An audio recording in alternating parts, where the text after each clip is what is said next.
আসসালামু আলাইকুম। আপনার উপর শান্তি বর্ষিত হোক। প্রিয় শরীদ, খতমে কামালের ৪৮তম ধাপে আপনাকে স্বাগতম। আপনি জানেন, রোগ শোক, বিপদ আপদ, আসমানি জমিনি বালা মুসিবত, সকল ধরনের অস্থিরতা, অশান্তি, অনিশ্চয়তা, নিরাপত্তাহীনতা, দুর্যোগ, দুর্বিপাক, আজাব গজব থেকে মুক্তির জন্যে খতমে কামালি এক সহজ আমল। খতমে কামালির এই আমলের মধ্য দিয়ে প্রার্থনাকারী প্রার্থনার সাথে মিশে যান। আসলে প্রার্থনাকারী যখন প্রার্থনার সাথে মিশে যান, তখন প্রার্থনা কবুল হয়। খতমে কামালি প্রার্থনা কবুলের এই পরম মুহূর্তে আপনাকে নিয়ে যাবে। তাই নিজের, অন্যের, সমাজের, দেশের, মানব জাতির যে কোনো কল্যাণের নিয়তে আপনি এই আমলে অংশ নিন। আপনি সকল বিপদ আপদ, বালা মুসিবত মুক্ত হন। আপনার জন্যে কল্যাণকর সকল দোয়া আল্লাহ কবুল করুন। সব সময় আল্লাহ আমাদেরকে তার রহমতের ছায়ায় রাখুন। এই কামনা করে আমি শহীদ আল বুখারী মহাজাতক খতমে কামালির পুরো প্রক্রিয়ায় আপনার সাথে থাকছি। আসুন এবার আমরা ডুবে যাই সত্যের গভীরে।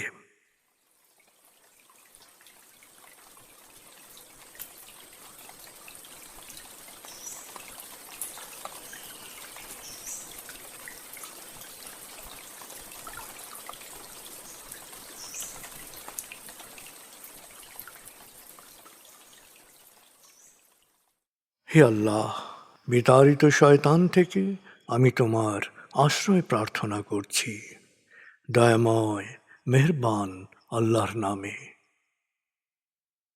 আয়াতুল মুলক। হে আল্লাহ, সকল ক্ষমতার মালিক, তুমি যাকে ইচ্ছা ক্ষমতা দান করো, যাকে ইচ্ছা ক্ষমতাচ্যুত করো, যাকে ইচ্ছা সম্মানিত করো, যাকে ইচ্ছা অপমানিত করো। তুমি সর্বশক্তিমান, সকল কল্যাণ ও মঙ্গলের আধার। তুমি দিনকে ছোট করে বড় করো রাত, আবার রাতকে ছোট করে বড় করো দিন। তুমি প্রাণহীনে দাও প্রাণ, আর প্রাণবন্তকে করো প্রাণহীন। তুমি যাকে চাও বেহিসাব রিজিক দান করো। সূরা আলে ইমরান আয়াত ২৬-২৭। আয়াতুল কুরসি। আল্লাহ ছাড়া কোনো উপাস্য নেই। তিনি শাশ্বত, চিরঞ্জীব, বিশ্ব প্রকৃতির সর্বসত্তার ধারক। তিনি তন্দ্রা নিদ্রাহীন, সদা সজাগ, মহাকাশ ও পৃথিবীর সব কিছুর মালিক। তার সদয় অনুমতি ছাড়া তার কাছে সুপারিশ করার সাধ্য কারো নেই। দৃশ্যমান বা দৃশ্য, অতীত বা ভবিষ্যৎ, সৃষ্টির সব কিছুই তিনি জানেন। তিনি যতটুকু জানাবেন, এর বাইরে তার জ্ঞানের সীমানা সম্পর্কে ধারণা করা কারো পক্ষেই সম্ভব নয়। তার আসন, তার কর্তৃত্ব পৃথিবী ও নভমণ্ডলের সর্বত্র বিস্তৃত, আর তার সংরক্ষণে তিনি অক্লান্ত। তিনি সর্বোচ্চ, সুমহান। সূরা বাকারা আয়াত ২৫৫।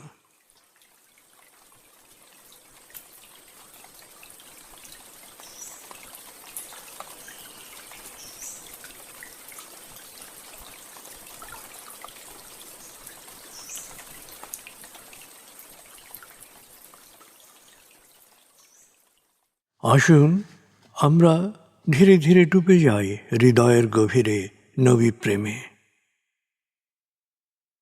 বলগল উলা বিকমালিহি, কশফত দুজা বিজমালিহি, হসনত জমিও খিসালিহি, সল্লু আলিহি ওয়ালিহি। بلغ العلا بكماله كشف الدجى بجماله حسنت جميع خصاله صلوا عليه وآله بلغ العلا بكماله